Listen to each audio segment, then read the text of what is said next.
Today, I'm going to share with you the 3 best stocks that I could find in all of Outlier, and these are the only ones that might be available for you to be putting your money in. Now, that doesn't mean that I'm saying go out and buy them today. What I'm saying is the market is not super hot, but these are the hottest that I can see inside the market. Now, we're going to be ranking these with our OVTLYR Nine framework, and it always starts with the market. So the OVTLYR Nine framework lets us, it's the 9 itty bitty baby steps to get this slingshot set up together. Now, 40% of this move is due to the market with the trend, the signal, and the breadth. So let's go to the S&P 500 and start looking at the trend, the signal, and the breadth to get an idea of what the market's telling us. So let's pull up the SPY right here. Now we have a green overlay. So that is the 10 over the 20, price over the 50 bullish trend right here. We can see that. And the green overlay makes it super simple to know that this is a bullish trend. So let me mark that one green. Next, the signal. We've had some signal noise up here. So Outlier's job is to help you save time, make money, and start winning with less risk. Anytime risk is getting elevated, it's going to start throwing sell signals like you can see right here, right? So we're having a little bit of choppiness in the noise of these signals, but that's why we use a confluence of signals to know what to look at. So we're going to mark this red because that is sitting on a sell signal as of a couple of days ago. And then the breadth of the market measures how many stocks are getting their own buy and sell signals. You can see the number of stocks with buy signals collapsed a couple of weeks ago, and the market has drifted sideways since then. Let's show what I mean here.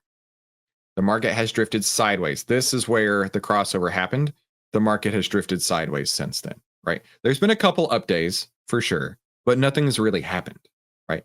That is not a slingshot, okay? When the breadth is bearish, when the signal is bearish, and the trend is bullish, that's why we're seeing a sideways market right here. That's why we're seeing a sideways market right here, right? Versus when everything's lined up and you see a market who's running and running and running. Isn't it cool to be able to see the real-time reaction of the market to these indicators right here? So we can see the market is only 1/3 of the way to being bullish. Now, looking at the individual stocks, let's see if maybe we can eke out some more of the OVTLYR Nine. We'll go to the first one that I pulled up, which is this one, Celsius. Now, I got these from our screener. Now, this is my screener criteria here. I use all the sectors with a positive return greater than 1 million average daily volume with a buy signal. All the market caps greater than $20 because I'm a snob, up to 90 on the fear and greed scale that are moving up on the fear and greed, as well as the uptrend indicator, meaning it's already in a bullish trend. So using that, I came up with Celsius as the first one here. You can actually see it right there, Celsius. Now, it has a buy signal.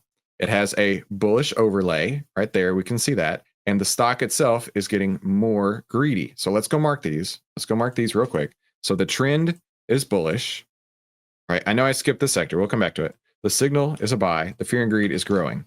Next, let's look at the sector. The sector is right here on the page for you. It makes it a lot easier. We can see the sector's fear and greed kind of tweaked down a little bit, but it has bottomed and it is slightly going up from 54.47 yesterday to 54.50 today. So it's moving up slightly. And the market breadth for this sector, the number of buy signals, has a crossover on the 10 EMA of the breadth. So this is moving up here. So both of these are bullish. Now you see why I said these are the hottest stocks that I can find in the market right now. And then any outlier blocks above Celsius, let's go take a look. Ooh, there's an issue. There's an issue. We've got 1, 2, 3 outlier blocks at least on top of this, maybe more if they're hidden inside of each other. And the further back they go, the stronger they are, the harder it is to break through. So Celsius may have a really difficult time getting through this $40 area. We'll have to see, but I'm going to mark this one red.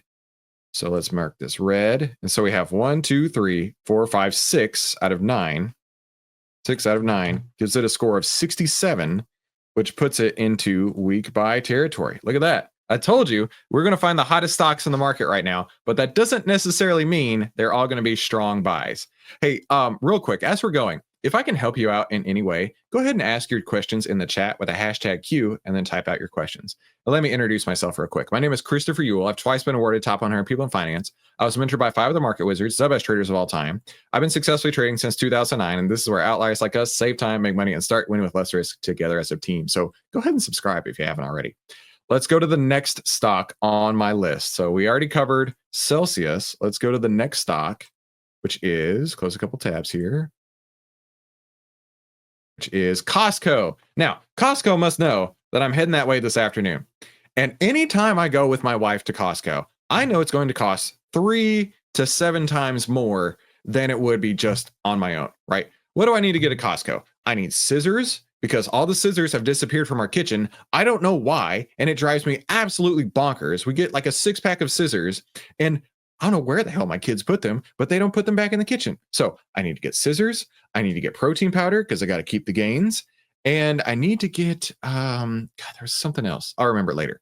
But the point is, I might be able to get out of there for like $50. I know for a fact I'm going to spend at least $300, maybe $700 by the time I walk out of there because my wife wants to go with me. Is that the case with your wife? Let me know in the chat by saying, my wife too, my wife too, my wife too. Yep, that's totally me. So looking at Costco, it's got a buy signal today. And let's focus in on the sector first. So this is still in the staples sector. So what's great about this is that they are going to be the same, right? We don't have to change this. The market's going to stay the same. The sector is going to stay the same. Now we're only focusing in on the stock, the data for the stock itself. KD says his wife too. Chuck says his wife too. And Viet says his wife too. All right. So the buy signal came through. We have a green overlay, 10 over 20, price over 50 on the charts. We can see this, the sector info. We already got that. And Costco's going up from 71.32 yesterday to 71.50. Not a whole lot higher, but it is getting more greedy right here. So green trend, green buy signal, green fear and greed. Let's look at the outlier blocks real quick on Costco.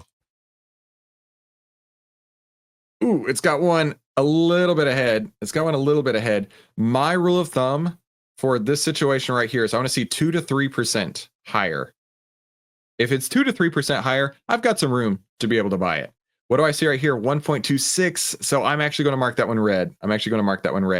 But that still puts Costco in the weak buy territory. Not too bad, right? Considering we have 2/3 of the market working against us right here. We still have one that would fit into the weak buy territory. Now, let's go to our final one right here. Let's go to our final one. Final one being Mo. You know what Mo is? Mo is Altria Group. It is a holding company that, it holds Philip Morris and John Middleton, which is engaged in cigars. Oh, fun. So it's a tobacco company. So looking at this, we have a buy signal. Oh, it's still in the staples sector. So the market will stay the same. The sector will stay the same. Let's go to the buy signal. Green, 10 over 20, price over 50 overlay right here. So the trend is going up. We have a buy signal. The fear and greed has been pretty strong and consistent. Look at this. It's been in the 70s since March. But it flatlined and is starting to go back up. Today, it's at 76.05. Yesterday, it was at 75.85. So continuing to move up. So that all stays the same. Let's go check out the outlier blocks over here for Mo. And it's got to close under the 10 today. Or it's pretty close to closing under the 10 today. It's still technically a bullish trend. 10 over 20, price over 50. But I don't see any outlier blocks in the way. So I would still throw this as a green. This is the best one of the 3. So 7 out of 9 is what? 7 out of 9. 77%. Holy crap, that actually puts that as a strong buy. Oh no, we found a strong buy. I'm actually surprised by that. We have found a strong buy in Mo. Now, keep in mind, the market needs to be working with you to make things easier, okay? You have 7 out of 9 on the slingshot setup here. Like I said, these are the hottest stocks that I can find in the market right now, but that doesn't mean that you're going to be guaranteed a winner. Not at all. Keep your risk in check. Dogtown Trader says, I'm a Costco king. I go every week without my wife. That's the way it's done. That is the much less expensive way to do that. So let's answer some questions in the chat. Theo had a great question. Chris, speaking about psychology yesterday at Outlier University, I sold based on the Outlier signals a couple days ago, Palantir and NVIDIA with a profit, but they kept going up. How do I deal with it? How do I deal with feeling wrong that I sold them? Theo, that's a great question. Now, it sounds like you followed your plan. There are 4 types of trades: good trades, bad trades, winning trades, and losing trades. Okay. Every bad trade is when you don't follow your plan, regardless of the outcome. If it's a winner or a loser, if you didn't follow your plan, that's a bad trade. A good trade is when you follow your plan, regardless of the outcome. You followed your plan, dude. Will it go up in the future? Yeah. Will it go down in the future? Of course. But if you follow your plan, the objective of the plan is to eliminate the FOMO. So continue to reinforce the fact that you followed your plan, you did the right thing. And of course, stocks are going to move up without you. Stocks are going to move down without you. But as long as you followed your plan, that's perfect execution. And I'm really proud of you for that, Theo. David says, good afternoon, Chris. Thank you for the tip on SGov this morning. You and the Outlier team are the best. I tell everyone I know to listen to you. Listen, I just found out about SGov a couple weeks ago. I've been doing some research, talked to a few other people that I trust, and I am now invested in SGov. And basically, one of my mantras is when you don't see a trade setup, to sit in cash and not F up. Now, cash can mean lots of different things. For me, cash, well, I mean, accountancy terms is anything that's liquid, right? If you can get out of something, that's liquid. So for me, cash doesn't necessarily have to be literal cash because I now can invest in SGov and I can pull a yield based on short-term treasury bonds, and I can be as liquid as I need to be in that. So I'm actually super stoked. My account is going to be growing every single day at this point, thanks to SGov. Yeah, you are welcome, David, and you are a rock star, my dude. Shoei says, why is the order block different if you look at the 1 minute, 15 minute, daily, etc.? So let's go take a look at order blocks. So order blocks are these items on the chart, and I mentioned them earlier, call them outlier blocks. But let's go to Celsius real quick. Right, you can see them stacking on top of each other here. This is where there are big moves happening, right? A pivot point, if you want to think of it. This order block was created because it came up and it pivoted right back down. This order block right here was created because it pivoted right up. Now, that's because big orders are causing these pivot points. Big institutional orders are causing these pivot points, and they work as incredible support and resistance. Let me show you what I mean. This order block was created over here in August of 2024. The very first time Celsius came up into here, rejected, right? That's a rejection. That was resistance. Now, it created other order blocks, right? But right here, it created one. You can see how it's helped to be support and bounce up back into this area, rejected. Support, a new order block of support was created, bounced right back up, and we'll see if it can clear these. It gets cleared when it closes above that block. Now, here's an example. This order block was created back here in December. Celsius was going down and down and down. Had earnings, closed above that area, even though it was a gap and crap. Closed above that area, so that order block went away. So that's what those are. And man, do they work as support and resistance. It is so cool. Such a hack. Such a hack.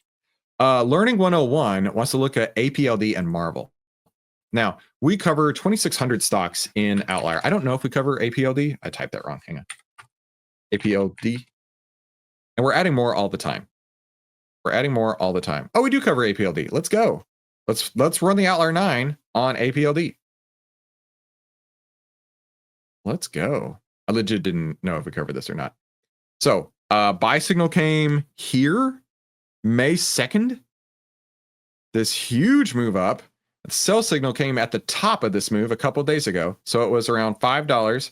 Sell signal came here. Performance summary shows, holy moly, 74,976.32% gain following just the outlier buy and sell signals. Not even the OVTLYR Nine, just the buy and sell signals right there. How crazy is that? But yeah, so this move right here to here, still in a green overlay. In fact, hang on, let's take 2 steps back. The market's not going to change. Let's look at the sector. Looking at the sector, it's getting less greedy. This is the tech sector. It's getting less greedy, so that's not going to help it. The tech sector is still in bearish breadth down here. Hasn't quite crossed over just yet. So both of these are going to be red. Both of these are going to be red. Okay. Next, let's look at the stock itself. Bullish trend, 10 over 20, price over 50. Okay. Signal sitting on a sell signal at the top here, but now a new buy signal. Fear and greed. Fear and greed is getting way more greedy here. We can see that. And outlier blocks on top of APLD. Let's take a look. I think it blew through a couple of them. Yeah, it's going to close on top of this one today, which means this outlier block is going to just evaporate overnight. So this one is 1, 2, 3, 4, 5. 5 out of 9, which gives it a score of 55, which puts it right at the edge of neutral, because this would go from 45 to 55 between neutral and weak buy. Not bad for sure. But here's the deal. When you see giant moves like this, what's going to happen is it is going to have a tremendous smash back down. I don't know when, but I'm very confident it will smash back down, just like we've seen time and time again with stocks like HIMS, a huge move up and a smash back down. Now it's recovered a lot, just like we've seen in AMC and GameStop, a huge move up and then a smash back down. It's bound to happen. So enjoy those profits while you can. But what I'm telling you right now, APLD, is have a trailing stop. And then if it closes under that, get out of the way before it goes bonkers right back down like it did a couple months ago. Okay. Just be very cautious on a huge move. It's exciting right here, but look for a strong pullback. All right. And then you also want to look at Marvel, MRVL. MRVL. Yeah. Marvel Technology. Do they make movies about superheroes? Probably not. In fact, let's learn about Marvel Technology. Click this little I button up here. Infrastructure, blah, blah, blah. Tech company, blah, blah, blah. Yeah, not my thing. Don't care. It's a tech company. It's a tech company. However, looking at this, it's not doing great. Not at all. Let's put our OVTLYR Nine together here. So tech sector, nothing's changed between those last two. So that's going to stay the same. The stock not trending up. Look at this. It's been in a red overlay for a long time, now in a white overlay. So if it's not bullish, that means it's bearish to me. So that's going to go red. Signal, sitting on a sell signal right now. Marvel looks really bad. Let's go to the next one. Fear and greed. Getting way more fearful. Not even into greed anymore. It's into the fear category. Okay. And then if we look at outlier blocks on Marvel, MRVL, it's trying to come back. I mean, after today, this will be considered a bullish trend because you got your 10 over 20 price over 50, but it hasn't closed over the 50 period at any point in time this way. So we'll see if it can close over that tomorrow or later today. But there's no order blocks in the way here. So that would be green. So you got 2 of 7 working for you on there. You got 2 out of 7 working for you on Marvel, which would put it at 28%, which would give it a pretty weak buy. So isn't this cool, right? Within just a couple moments, we can go through and we can get pro level analysis on how to save time, make money, and start winning with less risk. Because we can objectively say, okay, we have this working for me, we have that working for me, we have everything we need to see. What is this telling me? Boom. How cool is that? Let's answer another question here. Steven says, please explain why you select a long call with an expiration of about 25 days. A longer duration, 90 days or more, would have less theta decay. I don't give 2 monkey donkeys about theta decay. And I'll show you why. So my go-to is this. Now, Steven, I can almost guarantee you're coming from the world of selling options because that is such a huge deal with option sellers. Option selling is the most insidious trade you can possibly make. And I'll show you what I mean by insidious in just a moment. But I started 21 days to expiration. And I generally go to the 80 delta. So I generally go deep in the money calls or deep in the money puts, whatever the case is. Now, the reason that I say that you're probably coming from the option selling world is that more than likely you've heard of time decay and you've tried to trade around it. I did too. And I lost over $200,000 doing it that way. I could not possibly make money selling options because let's say that I have an out of the money call that I sold options on. And time has to go by. Day after day after day has to go by for me to make money. If the stock turns and now works against me, I now have to have it work against me for longer and longer until I get paid. Oh, Steven says, I did not sell no more. Or you did sell no more. Yeah, dude, no joke. Because you have to wait for those profits. You can't just take your money and go. You have to wait for time to tick by. However, when I go deep in the money, it is a leveraged investment. And in the money option, let's say that my in the money option I'm buying is only 11% extrinsic value versus the out of the money option that you sold, right?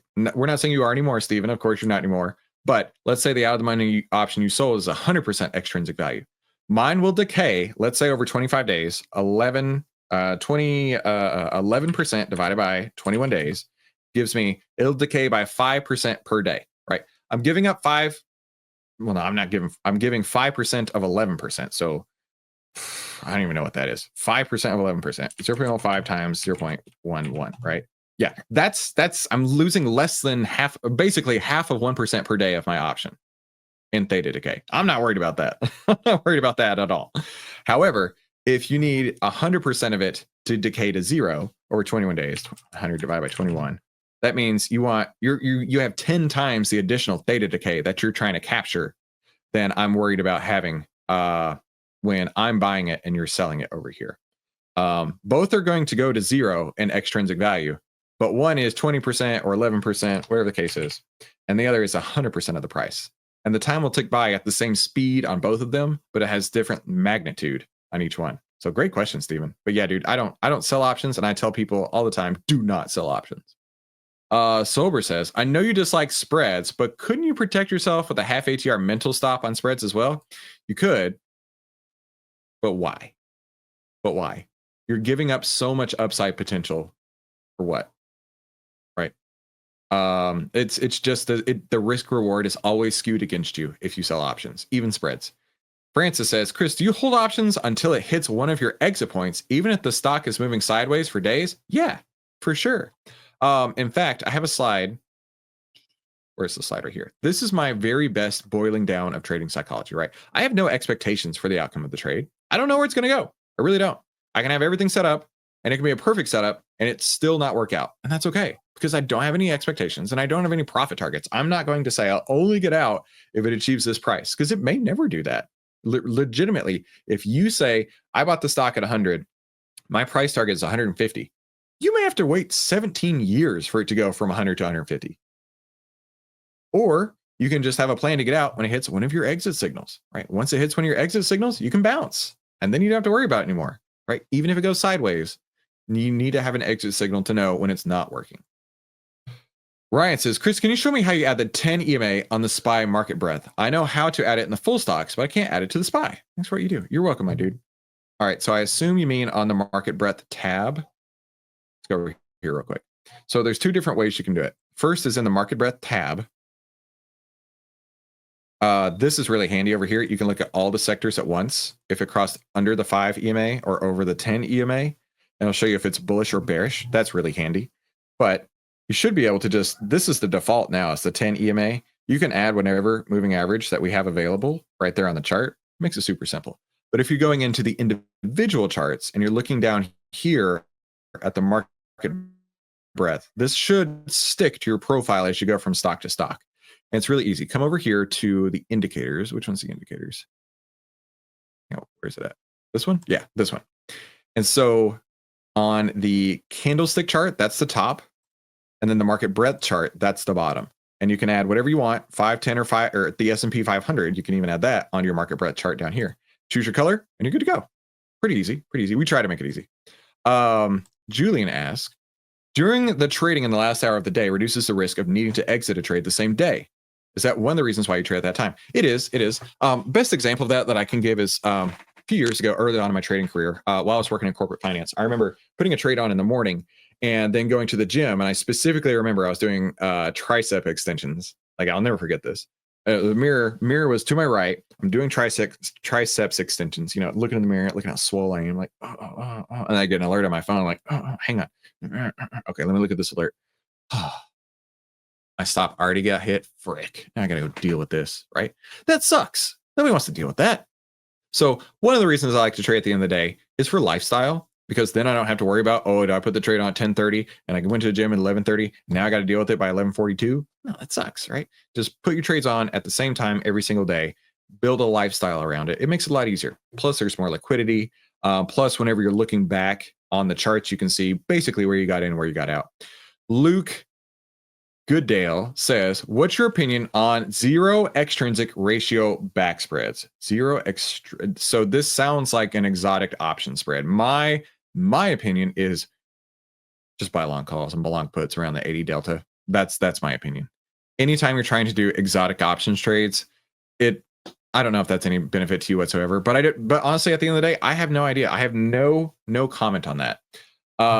Were these what you use when you blew up your account? Too complicated to be useful to reduce liquidity? No, I traded a lot of, well, first time I blew up my account was the 2016 election with Donald Trump and Hillary Clinton. I had done a call ratio back spread, and without getting into the details on this, a call ratio back spread makes a lot of money if the price of the stock goes up, and it makes a little bit of money if the price of the stock goes down, but you lose everything if nothing happens. Now, the elections were on Tuesday. My options were set to expire on Friday, and I didn't know what I was doing, clearly. And I thought I did. I remember going to bed that night, and the market was lock limit down. First time I'd ever seen lock limit down. And I was like, whew, that's crazy. Oh, well, we're going to have Donald Trump as president, and the market's going to crash, but whatever. I'll make a little bit of money by the end of the week. I wake up the next morning, the market's up, and it continued to go up basically for the next 4 years. But because I'd only given it from Tuesday to Friday, it didn't move enough. And I watched hour by hour by hour as my trade was evaporating in front of me. My account just draining like you had pulled the plug. Oh, it was awful. Ryan says, hey, Chris, can we add shape or color labels to the EMA table inside the charts? We don't have that flexibility yet. We are constantly making upgrades. You can change the color, but as far as shape and color labels, not quite yet. Not quite yet. We are improving this day after day, by the way. Antonio says, Chris, which of the 9 itty bitty baby steps are the most important? Or are they all equally important? You mean the 9 itty bitty baby steps inside the OVTLYR Nine to help you save time, make money, and start winning with less risk? Well, I would say tell you number one, if there was one mostest importantest of all, it's the trend of the market. This is the ruling thumb over everything. If the market's trending down and you're trying to buy stocks, you're gonna get destroyed. If the market's trending up and you're trying to short sell, just pack it in. It's over. This is probably the most important itty bitty baby step. That's a great question. Hopecast has a great question. Hopecast says, I wish there was a place that I could go learn how to trade that doesn't cost an arm and a leg, like a university or a course. Do you have any recommendations? Why, actually, I do.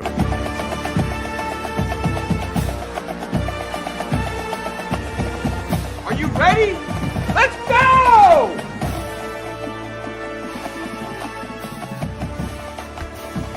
Respect is earned.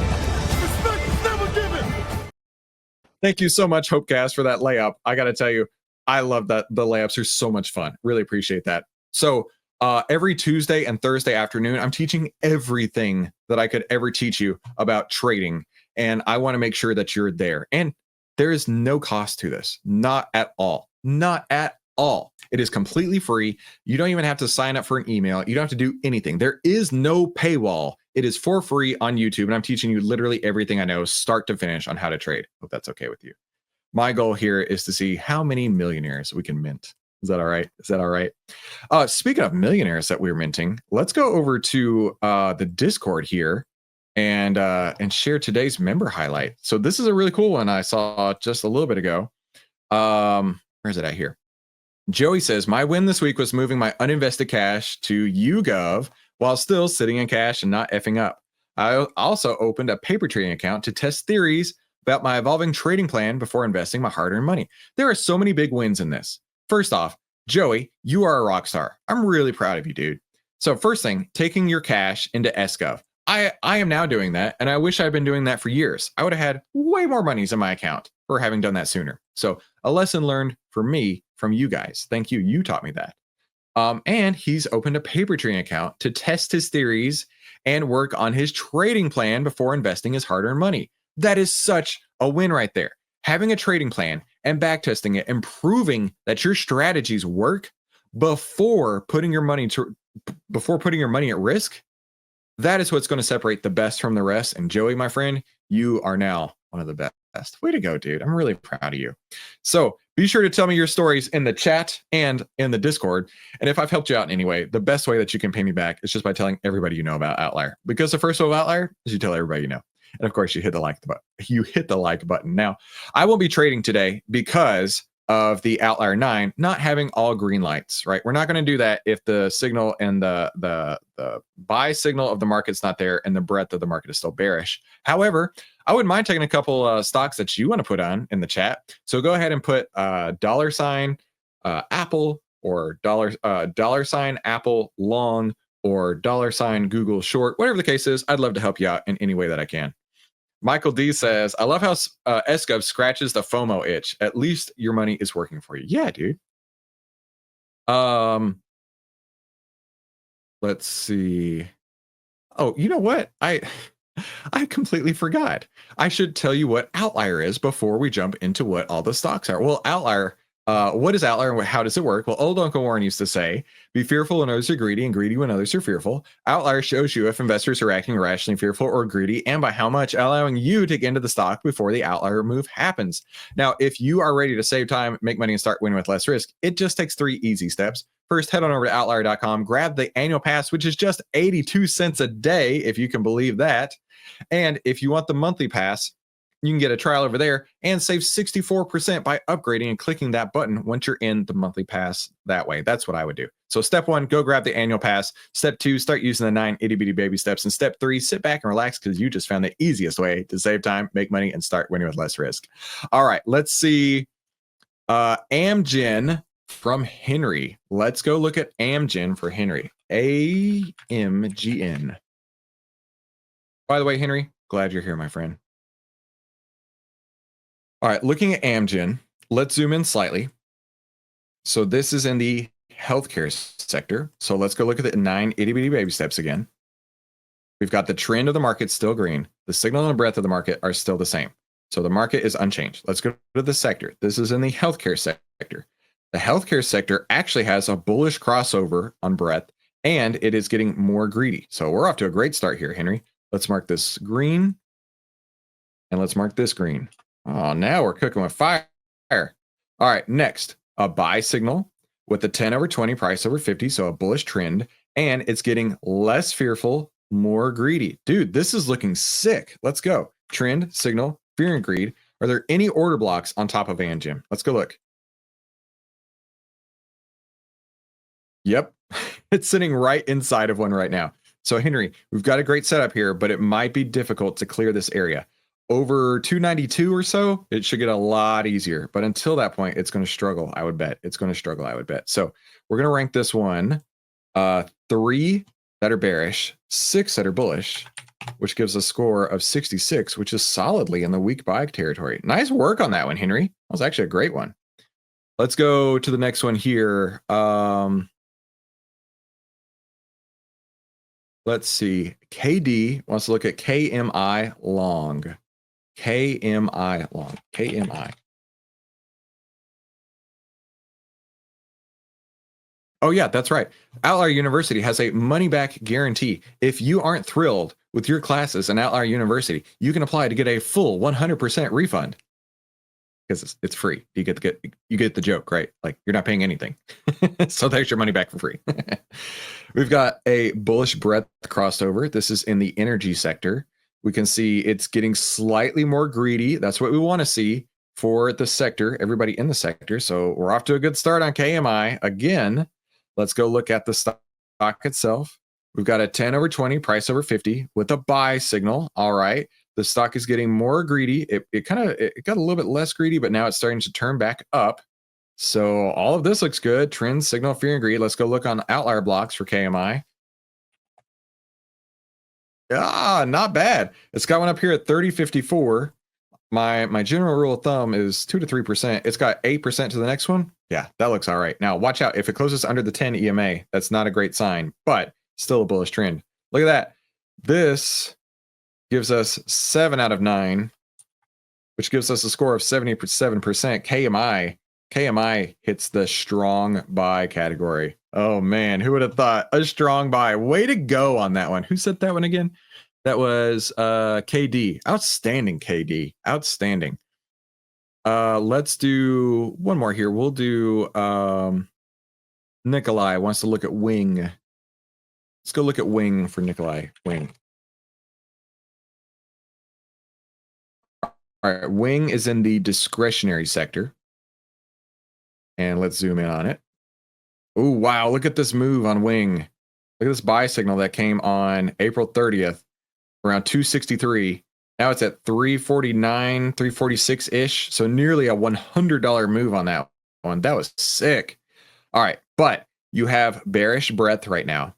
It's getting less greedy, moving towards fear. And hang on. I just want to point out something real quick. You know, I talk about lighting all these up, right? Buy signal when the sector is getting more greedy, when the sector breadth is strong, when the stock is getting more greedy, and you have a bullish overlay. Look at the moves that happen. Look at the moves, right? This is why we wait. This is what the slingshot looks like, right? That $100 move basically in this stock was set up on the slingshot. How cool is that? Performance summary shows 979% following these buy and sell signals. And that's before we add in the slingshot. Dude, I'm telling you, this is awesome. But this is bearish and that's bearish. So let's mark these bearish on here real quick. And then let's do the trend is bullish. We have a sell signal up here. So this is bullish. This is bearish. Fear and greed is still really strong, but it's weakening slightly. We're peaked around 88.25. It's now down at 87.44. So the fear and greed has peaked and is coming down slightly. Any outlier blocks on top of Wing? No outlier blocks up here. If it were me and holding on to this would be a time I'd be looking to take profits. I'm just telling you right now, everything's starting to turn around on this. So I'd be looking to take profits. We've got 3 out of 9. That's bullish, which gives us a score of 33%, which puts it solidly in the weak sell category. So for me, personally, this is a stock that I'd be looking to close my profits on. Listen, if this has been helpful to you at all, the only way that you can pay me back, the easiest way that you can pay me back is by telling somebody you know. And if you're ready to save time, make money, and start winning with less risk, click one of these 2 videos, and I'll see you tomorrow. Have a fantastic day.